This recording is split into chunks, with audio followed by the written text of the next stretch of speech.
a 20-year-old.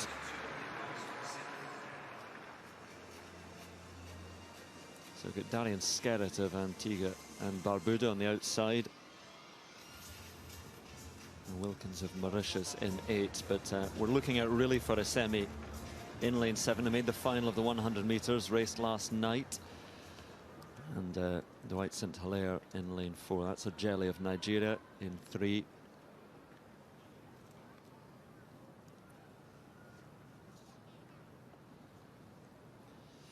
So 8 heats in the men's 200 meters. This is the first of them. 2 to go through automatically from each heat.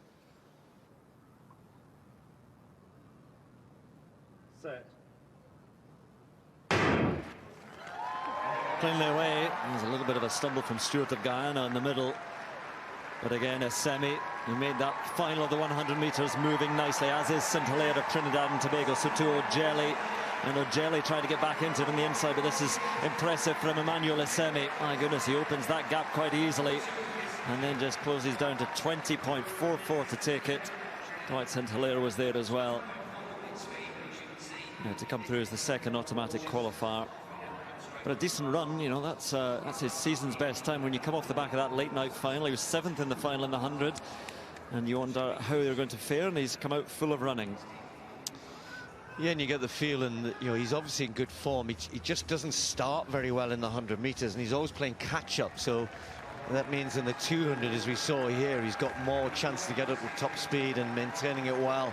Very powerful, but he looks nice and relaxed here.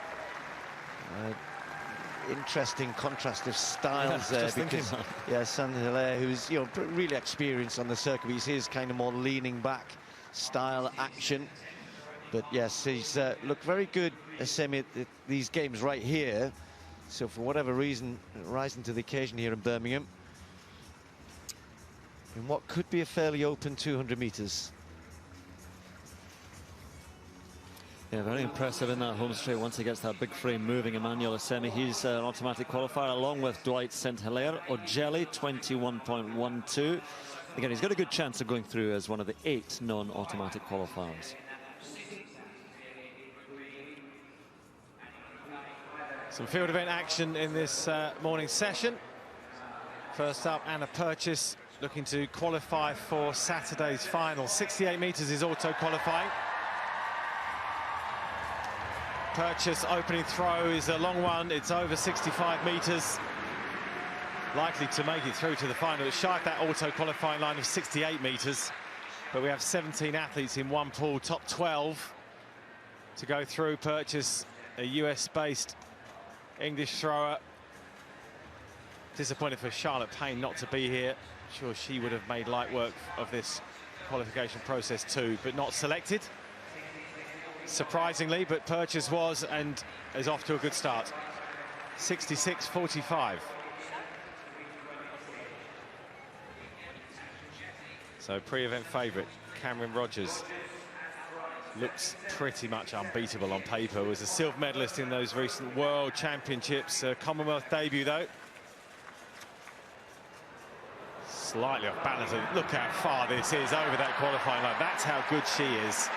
And that's why I have no hesitation in using that line, unbeatable. However, hammer throwing comes with its jeopardy. Getting it out into the field is sometimes a bit of an effort, but Cameron Rogers made that look very comfortable indeed. Strong, balanced, very good rhythm. And super proficient throw for Rogers. 74.68, it's a games record, and it's only qualifying.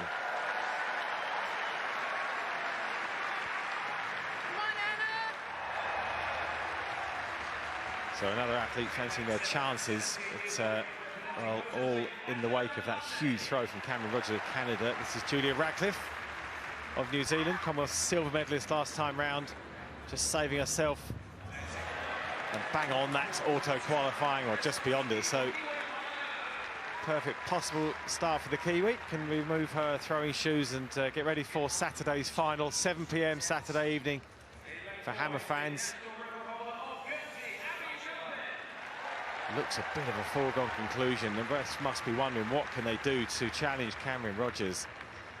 And Julia Radcliffe likely to put up the best fight. 68.73, another auto qualifier.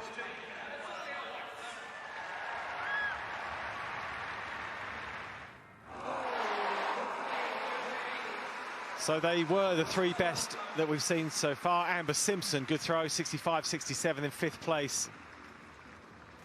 The Welsh thrower going through to that final.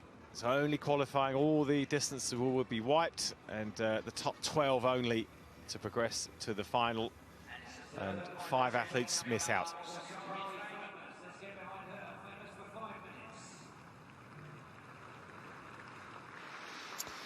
Well, another nice day in the sunshine. A little cooler today, around about 18, 19 degrees this morning. Just about t-shirt weather. But great crowds again this morning.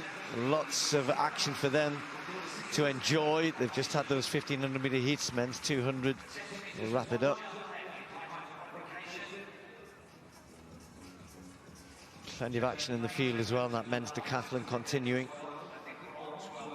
Been great to see so many youngsters here as well. Those flags have been flying rather stiffly in the breeze since the start of the athletics, but down on the track's not quite as windy as that. So heat 2 with Onwuzurike, the, I'm going to say former world junior champion. The junior championships happening in Cali at the moment. Saminu of Ghana, Abbas of Pakistan, Mason of Grenada, Chance of Guyana, Saeed of Maldives, and Mbelina from Cameroon. Now he false started in the 100 meters. We'll be hoping for better here. Hassan Saeed of Maldives. His personal best goes all the way back to 2016. He managed to run that in India. Aaron's a chance. 400-meter runner. Having a go at 200 meters here. Troy Mason of Grenada, just 20 years of age, just kind of finding his way a little bit. It was a shame we didn't get Karani James at these championships. He could have maybe done a double, but would have loved to have seen him in the 400. Sadly, wasn't to be the case. Shahjar Abbas of Pakistan ran in the 100 meters heats, and then Jaminu of Ghana in lane 3. Only a PB of 21.58, but looks like he's raring to go here.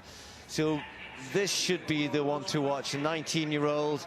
And if we're talking about junior records, he was holding the junior record for his area, for Africa, until Tobago of Botswana broke it in Cali yesterday, ran 19.99, the really talented Botswanian teenager.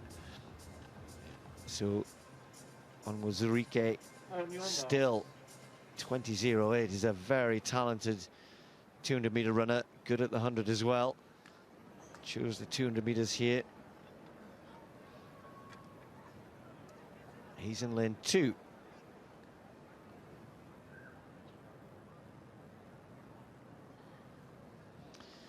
First 2 to go through, don't forget. On the outside, Mbelina will be hoping he can join his teammate. Seen a semi already through. Right on the inside, Onwuzurike with a very good start. And the two athletes on the inside and on the outside, perhaps just about going to be 1 and 2, although Saminu running very well indeed, and Mbelina just going backwards a little bit and coming quickly through his Abbas. Look how fast he's just accelerating. Goes past the Nigerian on the inside, 21.12. Onwuzurike looked as though he was taking it very easy. I'm surprised, though, that he didn't keep that going a little bit. And I'm just watching him walk off a little tentatively as Abbas came through really strongly there. He's limping. I think he is limping. Just wonder whether he hurt himself, because he was, there he is. He's such a talent. He's a low 22nd man, and he's bending down now. Yeah, we couldn't see there as he was walking off with his upper body, but we were looking down with our naked eye, and he was limping off. He was expecting better from Onwuzurike there. Moves nicely around the bend, and at this position here, you think, right, good, he's going to just pull away and then ease it down, but it didn't play out like that at all, and I just wonder... Yeah, I mean, already, even there, he looks he looks uncomfortable there. You can see he's struggling. Yeah, you could see about halfway down the home straight, his action changed, and it doesn't look great for him. Let's just watch this on isolation. He has a nice bend. He's got a really good, comfortable, lovely action. And it just starts to kind of change down here. Just watch. He comes under a little bit of pressure as well. Look at that there. Just almost a lean little forward. It's not what you expect to see. And then from then on, he's trying to hold on. It'd be a shame, though, because he should have been one of the big contenders here. Yeah, something happened there. He almost got a little hitch kick as something's gone or happened. I mean, it might be something none too serious, but that was, yeah, very worrying for Ududi and Muzarike. So Muzarike finished second there, 21.18. Abbas with a really good performance from the athlete from Pakistan, 21.12, and just looking behind there, Semino with a personal best, 21.32. Lap of honour, thinking he'd won the gold medal before he was told he'd been disqualified, sort of impeding Jareem Richards of Trinidad and Tobago, who was upgraded to gold, and Zarnell Hughes disqualified. So starting here in lane 4 in this third of the 8 first round heats and the 200 metres. This is Mike Nyanga. You see Mokamba on his yes, but Nyanga, as he's known. Now Ferdi Omanyala winning the 100-metre gold sprinting in Kenya. Men's sprinting is perhaps on the rise. Dlamini of Eswatini, Swaziland is now known. He goes in lane 8. Aliou Diouf of the Gambia. National best of 21.24. Now there's some youngsters in this one. Ruben Lee Seong, the 19-year-old Singapore champion. Again, a PB just outside 21 seconds. Obaya Timbachi of Vanuatu, another 19-year-old. And then the welcome for Zarnell Hughes. And major championships have, you can see he's just taken aback with that there. They all know they're going to get that welcome, but it's still, it really does hit them. Johnny Key of Samoa, 18-year-old, youngest in this lineup. And then Rakibul Hassan of Bangladesh, the Bangladesh champion on the inside. As Zarnell Hughes mentioned, the Commonwealth Games on the Gold Coast, where it went wrong after he thought he'd won the gold medal. Disqualified for that impeding of Jareem Richards. And then at the Tokyo last year, the Olympics, a false start. 100 he was disqualified. But a real chance here to challenge for the medals. 2 to go through automatically. Nyanga of Kenya on the outside, perhaps favoured to go through here with Zarnell Hughes. Set. He's sort of late to rise, and then he just powers away. Zarnell Hughes already just easing his way past Timbachi of Vanuatu, and now powering his way past the rest of the field. This is impressive from Zarnell Hughes so far. Look at the gap he's got as he comes round the bend. Nyanga of Kenya is alone in second place, but Zarnell Hughes can now really start to ease his way to the line. Not too much shutting it down there from Zarnell Hughes, and that's why he's run 20.3. That and a little bit of a breeze behind as well in the home straight, but it doesn't help all the way around in a 200 metres. So that was good. That was very, very good indeed from Zarnell Hughes. And again, you saw the smile on his face when he heard that noise, that roar from the crowd on the blocks, and you cannot help but be lifted by that. Oh, wow, that looked like the old popped cork, didn't it? Somebody who was wanting to get on with it and show what he can do, getting the chance to contest his 200 metres here at the Commonwealth Games, and didn't need to run that quick, but that's just perhaps something that athletes feel good about doing, want to feel the track, feel good, run a good bend. He ran very wide on the bend, I noticed. Probably wanted to make sure he wasn't getting anywhere near that line. But yes, very good. It'll all warm up when we get to the semi-finals. Fairly straightforward qualification for the better athletes. Of course, he is one of those. Yeah, I mean, that's a bit of a statement. Get some more statements from him now. He's talking to Jeanette. Yeah, a statement run indeed. And I'm not going to lie, Zana, this is the happiest I've ever seen you after the first round of a 200. I'm enjoying myself.